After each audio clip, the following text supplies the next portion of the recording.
साकी अमरोही की एक नहायत खूबसूरत गज़ल के साथ हाजिर खिदमत हूँ। नवाज जामी का सलाम कबूल कीजिए।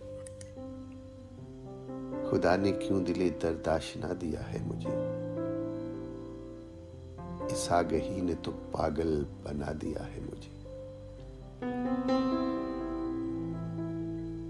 तुम ही को याद न करता तो और क्या करता, तुम्हारे बाद सभी ने बुला दिया है मुझे। और सऊबतों में सफर की कभी जो नींद आई, मेरे बदन की थकन ने उठा दिया है मुझे।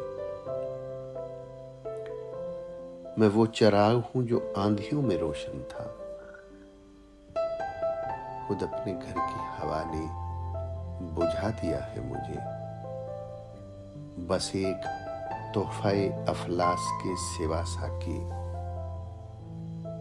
मुशक्कतों ने मेरी और क्या दिया है मुझे।